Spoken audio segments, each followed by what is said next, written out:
Class, कैसे हैं आप सब?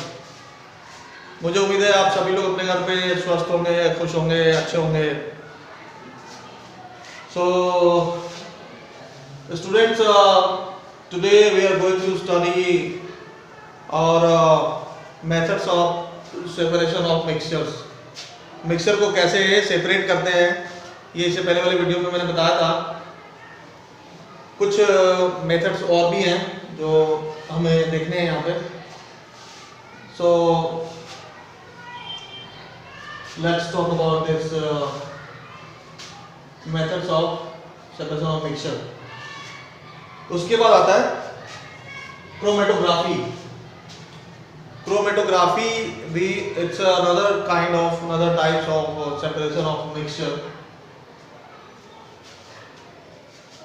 Chromatography is used to separate two more dissolved solids which are present in a very small quantities. दो type के जो मिक्सचर इसमें होते हैं, जो बहुत ही स्मॉल क्वांटिटी में होते हैं, उस मिक्सचर को सेपरेट करने के लिए ये क्रोमेटोग्राफी टेक्निक हमें यूज किया जाता है। Second is component which are more soluble rises faster. जो कंपोनेंट बहुत ही ज़्यादा सॉल्युबल है वो बहुत ही जल्दी डिजॉल्व होके और उनका जो राइजिंग एबिलिटी है वो बहुत ही ज़्यादा फास्टर हो जाता है। And if we talk about the uses of chromatography, it used to separate colours in a dye, separate drugs from blood. Dye अपन जो कपड़े का जो कलर्स करते हैं, जो कपड़ों का पे जो कलर्स जो लगाए जाते हैं, कपड़ों को डाई किया जाता है, वो डाई में अलग अलग टाइप के कलर्स मिले होते हैं। अगर ब्लैक की बात करूँ तो ब्लैक में भी अलग अलग टाइप के कलर्स होते हैं। और तो उस टाइप के डाई के कलर्स को के मिक्सचर को सेपरेट करने के लिए क्रोमेटोग्राफी यूज करते हैं। और ड्रग्स और ब्लड का जो मिक्सचर होता है, ड्रग्स और ब्लड के मिक्सचर को भी सेपरेट करने के लिए क्रोमेटोग्राफी का यूज करते हैं। तो यहाँ पे मैंने एक डायग्राम के थ्रू इसको मैंने बताया है कि एक फिल्टर पेपर है। फिल्टर पेपर लेते हैं हम। फिल्टर पेपर पे यहाँ पे एक स्पॉट लगा देते हैं और एक निशान लगा देते हैं। निशान लगाने के बाद किसी बीकर में हम पानी फिलअप करते हैं और पानी फिल करके और ये जो फिल्टर पेपर है हम यहाँ पे इसमें इंसर्ट करते हैं। फिल्टर पेपर इंसर्ट करते हैं तो फिल्टर पेपर का जो पोर्शन होता है, जो मार्क पोर्शन होता है, ये वाला जो पोर्शन यहाँ पे मैंने दिखाया था, जो मार्क पोर्शन होता है, इतना मतलब we just need to take care of कि यहाँ ये जो लेवल है ये पानी के लेवल से जस्ट थोड़ा नीचे रहे। यहाँ तक इसमें डिजॉल्व तो होता है फिल्टर पेपर नीचे तक, बट जो मार्क है ये मार्क पानी के लेवल से थोड़ा सा नीचे रहे। उसके बाद we will absorb, हम देखेंगे, ऑब्जॉर्ब करेंगे कि ये जो पानी जो है ये फिल्टर पेपर एब्जॉर्ब करके और इसके ऊपर जाने लगता है। पानी का जो पोर्शन है वो फिल्टर पेपर में एब्जॉर्ब होके फिल्टर पेपर पानी को सोखना शुरू करता है और फिल्टर पेपर में पानी के ऊपर को जाने लगता है यहाँ तक। ये आप नॉर्मल अपने घर पे भी ये चीज़ आप इसको एक्सपेरिमेंट करके देख सकते हो, आपको दिखेगा ये। या फिर हैंकी और कुछ कॉटन की बात करें या रुमाल की बात करें, हैंकी के लेके अगर आप उसको पानी में डालो तो नीचे का पोर्शन यहाँ से पानी आपने डाला तो उसका पोर्शन धीरे धीरे एब्जॉर्ब होकर वो सूखना चालू करता है और ड्राई वो वेट होना शुरू हो जाता है और ऊपर तक पानी यहाँ तक है बेशक, बट जो हैंकी का जो पोर्शन है वो मे बी यहाँ तक गीला हो जाता है या और आगे तक। तो फिल्टर पेपर तो यहीं तक हमने रखा है, ये मार्क भी यहीं तक है, बट ये पानी का लेवल यहाँ तक चढ़ना शुरू हो जाता है और आगे तक। तो यहाँ तक जब आगे तक जाता है तो इसमें डाई में, ये डाई है यहाँ पे, अगर पानी लिया तो पानी की बात करेंगे, अगर डाई लिया हमने यहाँ पे सपोज करो डाई का सेपरेशन की बात करें, मैं इसको डाई लिख दूँ, अगर डाई बोल लो या इंक बोल लो, यहाँ पे इंक है या डाई है, चलो डाई बोलते हैं।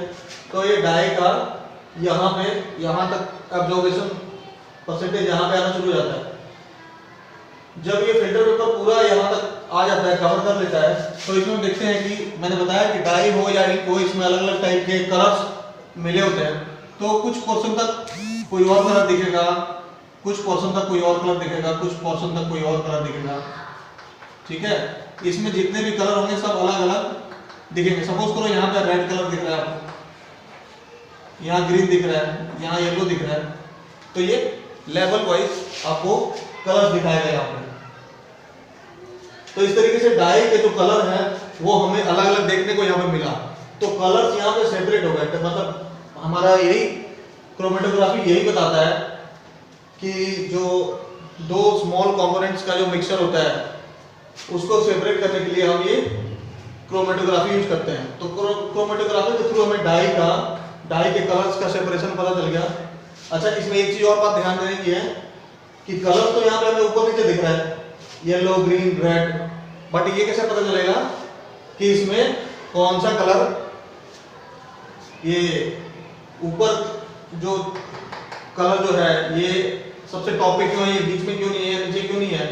तो एक चीज मैंने यहाँ पे लिखा है कि component which are more soluble rise faster, जो बहुत ही बढ़िया सॉल्युबल, बहुत ही बढ़िया घुल जाता है, बहुत ही बढ़िया सॉल्युबल जो होता है कंपोनेंट, वो फास्टर राइज करता है, वो सबसे ऊपर रहेगा। तो अगर येलो की बात करूं मैं, तो येलो बहुत ही, yellow component is the more soluble in dye, we can say, इसीलिए yellow is showing on the top of the filter paper. Filter paper पे इसीलिए येलो कलर हमें सबसे टॉप पे दिख रहा है क्योंकि ये बहुत ही ज्यादा सॉल्युबल है। तो इस तरीके से ये क्रोमेटोग्राफी से हमें इंक का या फिर डाई का कलर हमने सेपरेट करने का तरीका देखा। Second technique is distillation. Distillation के बारे में देखो क्या है। Distillation is used to separate two mixture of containing two miscible liquid. Miscible liquid मतलब वो दो लिक्विड आपस में मिक्स कर दिए जाएं, उनकी बात कर रहा हूं। तो उस टाइप के मिक्सचर को हम सेपरेट करते हैं by distillation process, having different boiling point. Two, इसमें दो बातें बोल रहा है कि एक बात है कंटेनिंग टू मिक्सेबल लिक्विड, दो मिक्सेबल लिक्विड का मिक्सचर होना चाहिए, पहली बात। दूसरी बात कि उनके जो बॉइलिंग पॉइंट है वो डिफरेंट होने चाहिए। बॉइलिंग पॉइंट बीपी की बात करें, दोनों की बॉइलिंग पॉइंट डिफरेंट होनी चाहिए। और अगर बॉइलिंग पॉइंट डिफरेंट होनी चाहिए तो फिर यहाँ पे सपोज करो वाटर और एसीटोन की बात करूंगा मैं। अगर एक एग्जांपल लेते हैं, वाटर एसीटोन की बात करूंगा, ये दोनों ही डिफरेंट सब्सटेंस है। तो इनके बॉइलिंग पॉइंट, वाटर का बॉइलिंग पॉइंट आप लोगों को पता ही है 100 डिग्री सेल्सियस होता है और एसीटोन का 56 डिग्री सेल्सियस होता है। तो दोनों का अगर डिफरेंस देखें तो ये 44 होता है, 44 होता है। तो इस वाले डिस्टिलेशन में when difference is more than 30 degree लिखा है, मतलब दो इमिसिबल लिक्विड हम लेंगे, लेकिन ये बॉइलिंग पॉइंट की बात करें जिसको शॉर्ट में बीपी बोलते हैं, तो इसमें वाटर एसीटोन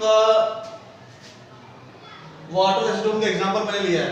बट यहाँ पे मिक्सचर वही लेना है हमें जिसका boiling point more than 30 degree हो।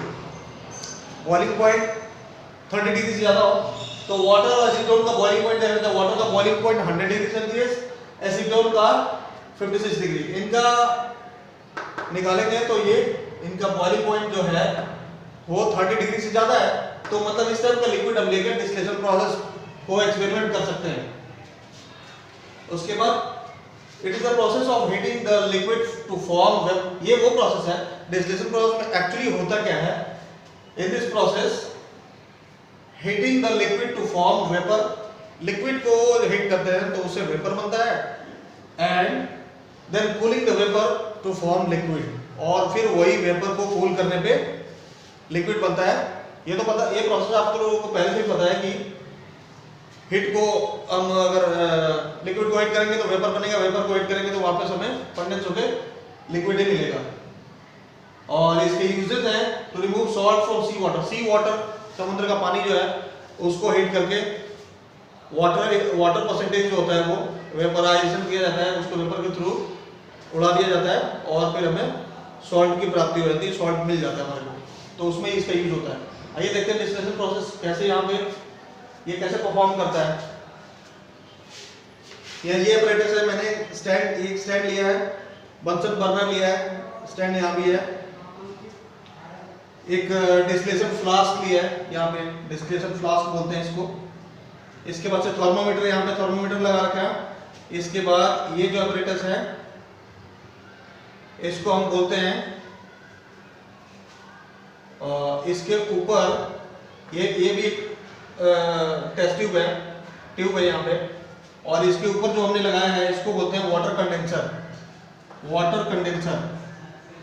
तो वाटर कंडेंसर का यहाँ पे दो जगह से ओपन ये है, यहाँ पे वाटर आउटलेट के लिए ओपन है, यहाँ पे वाटर इन के लिए, कोल्ड वाटर इन के लिए ओपन है। ये दो जगह से ओपन है, एक यहाँ पे ओपन है, एक यहाँ पे ओपन है, वाटर कंडेंसर की बात करें। और ये एक बीकर है। देखते हैं वाटर और एसीटोन का एग्जांपल मैंने लिया था जिसका बॉइलिंग पॉइंट 30 डिग्री से ज्यादा है। तो वाटर और एसीटोन यहाँ पे हमने लिया, डिस्टिलेशन फ्लास्क में वाटर एसीटोन लिया, इसको हिट किया हमने। हिट होने के बाद ये थर्मोमीटर इसलिए लगा रखा है ताकि हमें बताता है कि इनका जो वेपर हीट होने के बाद कितने डिग्री सेंटीग्रेड पे जाता है। सेंटीग्रेड की बात, टेम्परेचर की बात इसलिए करेंगे, थर्मोमीटर की बात इसलिए करेंगे क्योंकि सारी स्टोरी बॉइलिंग पॉइंट के लिए ही है। हमने दो यहाँ पे मिक्सचर एसीटोन और वाटर का मिक्सचर लिया है, तो उनके बीपी को देख के लिया है, उनके बॉइलिंग पॉइंट को देख के ही लिया है। तो यहाँ पे अगर जिसकी बॉइलिंग पॉइंट सबसे ज्यादा, जो मोर वोलेटाइल है, जिसकी बॉइलिंग पॉइंट कम है, अगर बात करें तो यहाँ पे देख लेते कौन है, एसीटोन 56 डिग्री सेंटीग्रेड की है। तो जिसका बॉइलिंग पॉइंट कम है या जो मोर वोलेटाइल है वो सबसे पहले गर्म होके ऊपर आएगा। जो हमें थर्मोमीटर के थ्रू पता चल जाएगा, यहाँ आएगा वेपर होके, वेपर के फॉर्म में, वेपर के फॉर्म से यहाँ पे ये कनेक्टेड है, ये ट्यूब यहाँ से यहाँ पे आएगा वेपर, और यहाँ से जब इस एंटर में, जब ये वाटर कंडेंसर वाले एरिया में जब एंटर करेगा, वेपर एंटर करेगा, तो यहाँ पे जो हमने दो कनेक्टर दिया है यहाँ पे ओपन एरिया, इस एरिया को हमने एक टैप से, वाटर के टैप से कनेक्ट कर रखा है। यहाँ पे कहीं नीचे ले जाके वाटर के टैप से कनेक्ट कर रखा है कि वाटर से हम उसको खोल के उसमें पानी इसमें देते रहें और ये ठंडा होता रहे। वाटर कंडेंसर, कंडेंस करना, ठंडा होना। इस पर इस नली को का जो एरिया है इसको ये ठंडा करता रहेगा, और फाइनली जो पानी इसमें भर रहा है वो यहाँ से पानी आउटलेट होता रहे, एग्जिट होता रहे, इवैक्यूएट होता रहे। यहाँ से जो टैप से हम पानी इसमें एंटर करा रहे हैं, वो टैप का पानी क्या कर रहा है कि इस ट्यूब के इस पोर्शन को कंडेंस कर रहा है, ठंडा कर रहा है, और पानी इसमें जब भर रहा है तो फाइनली पानी यहाँ से एग्जिट भी हो रहा है। तो जब यहाँ से वेपर इस एरिया तक आता है, तो मैंने, जैसा कि आप लोग जानते हैं कि वेपर को जब हम ठंडा करते हैं तो वापस वो लिक्विड बन जाता है, तो वेपर यहाँ पे ठंडा होने लगता है। तो वेपर जब ठंडा होने लगता है तो वाटर ड्रॉपलेट्स के फॉर्म में आ जाता है। वाटर ड्रॉपलेट्स के फॉर्म में ये वेपर यहाँ तक था, यहाँ से आगे बढ़ने के बाद अब इसको कंडेंसिंग के फॉर्म में, इसको ड्रॉपलेट्स के फॉर्म में ये होने लगता है। ये आफ्टर कंडेंसिंग, ठंडा होने के बाद, क्योंकि इतने तक के एरिया को ये इसके बगल का, ये आसपास का वाटर ठंडा कर रहा है, और जब वाटर ड्रॉपलेट्स के फॉर्म में आ जाता है ये वेपर, तो फाइनली ये यहाँ पे आके, हमने यहाँ पे बीकर लगा रखा है, ये वाटर ड्रॉपलेट्स एक एक करके यहाँ पे फाइनली हमें ये मिल जाता है, हमें एसीटोन। तो हमने इसको सेपरेट करके अलग कर लिया, बचा क्या यहाँ पे, वाटर बचा। कुछ टाइम बाद हम वाटर को भी ऐसे ही हीट करेंगे, इसका बॉइलिंग पॉइंट जो है, बॉइलिंग पॉइंट जितना है 100 डिग्री पे ये रेज होना शुरू होगा, और उसके बाद से फिर से इसको हम ऐसे ही वापस दूसरी बार बीकर लगा के इसको कलेक्ट कर लेंगे। तो इस तरीके से एसीटोन और वाटर को हमने अलग अलग सेपरेट कर लिया through the process of distillation. इसके बाद एक और टेक्निक है, फ्रैक्शनल डिस्टिलेशन। डिस्टिलेशन या सिंपल डिस्टिलेशन भी बोलते हैं इसको। इसके बाद फ्रैक्शनल डिस्टिलेशन है, इसमें भी ये ऑलमोस्ट सेम ही होता है, बस एडिशनल इसमें ये होता है कि एक फ्रैक्शनल कॉलम लगाते हैं यहाँ पे। ये जो एरिया है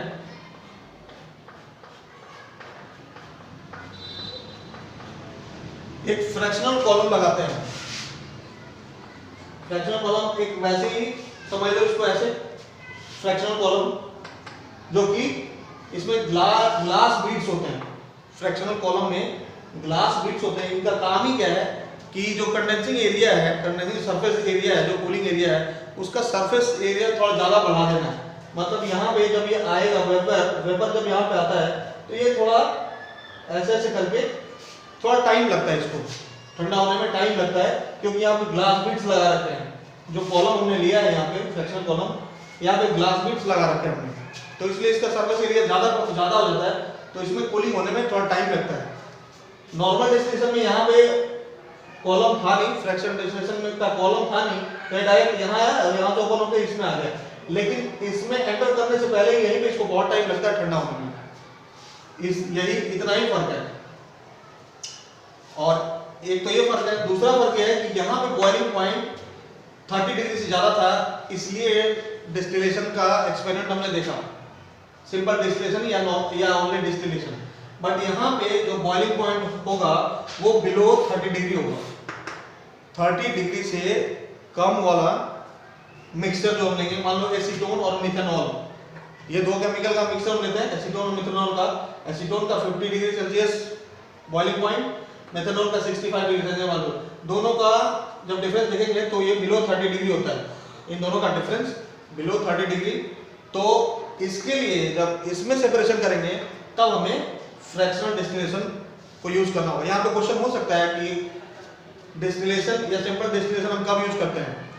When the boiling point of the mixture are more than 30 degree Celsius, then we will use distillation. And when we have the boiling point of mixture is below 30 degree centigrade, then we will go through the fractional distillation. You can say, यहाँ पे ये बोल सकते हैं। यहाँ जैसे इसमें points थे, इसमें पॉइंट है कि having lower BP boil fast। ये अगर एसीटोन और मेथनॉल की बात करें, वहां पर मिक्सर एसीटोन और मेथनॉल मिले तो जिसकी बॉइलिंग पॉइंट सबसे ज्यादा है वही सबसे पहले बॉयल होगा और वेपराइज होगा। यहाँ भी यही होता है एसीटोन और वाटर में, तो एसीटोन और मेथनॉल में भी यही होगा कि जिसकी बॉइलिंग पॉइंट कम है वही पहले बॉयल होगा। मतलब कि एसीटोन सबसे पहले बॉयल होगा, उसके बाद मेथनॉल बॉयल होगा। यूजिंग इसका है, यूज कहाँ करते हैं? Use to separate mixture of alcohol and water. Alcohol और वाटर अगर एक साथ मिक्सअप है, उनको अगर सेपरेट करना है तो ये फ्रैक्शनल डिस्टिलेशन हम यूज करते हैं। सो स्टूडेंट अभी ये 3 सेपरेशन हुए, उसके बाद नंबर आता है क्रिस्टलाइजेशन। क्रिस्टलाइजेशन की अगर बात करें तो it's a process used to separate pure solid in the form of crystals. Solid का मिक्सचर होता है ये, और उसमें इनके क्रिस्टल्स को अलग करने के लिए हमें फ्रैक्शनल डिस्टिलेशन का यूज करते हैं। जैसे अगर मैं बात करूं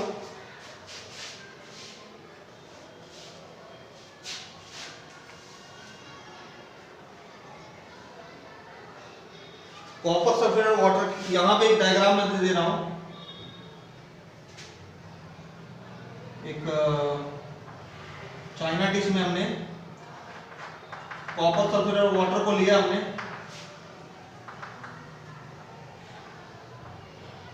और इसको कोल्ड वाटर पे गर्म करना शुरू किया हमने।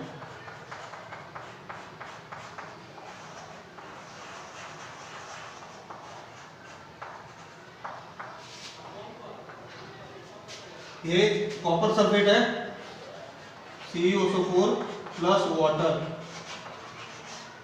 कॉपर सल्फेट और वाटर का मिक्सचर हमने लिया और इसको हीट करना शुरू किया। अच्छा, हीट कहाँ करेंगे इसको बॉइलिंग पॉइंट नॉर्मल मतलब कोल्ड वाटर के थ्रू हम हीट करना शुरू करेंगे। देख रहे हो कि इसको डायरेक्ट हम हीट नहीं कर रहे हैं। If you try to heat this directly maybe it will catch fire, आग लगने का थोड़ा सा चांसेस रहता है। इसलिए पहले इस बीकर के ऊपर इस चाइना डिश को हम रखते हैं, चाइना डिश को रखते हैं इस बीकर के ऊपर, ताकि ये जो पानी बॉयल होगा इसके पानी के बॉयल होने के टेम्परेचर से ये बॉयल होगा। जब इसको गर्म करते हैं तो फाइनली क्या होता है कि वाटर वेपराइज होकर अपने आप उड़ जाता है चला जाता है और यहाँ पे हमें CeO4 जो होता है वो हमें प्राप्त हो जाता है CeO4। तो CeO4 के जो ये चाइना डिश था इसके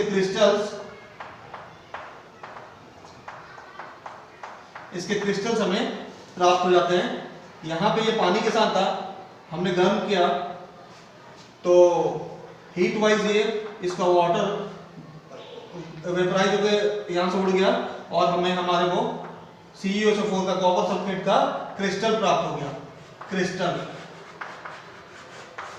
तो इस मेथड को हम क्रिस्टलाइजेशन बोलते हैं। और जो क्रिस्टलाइजेशन होता है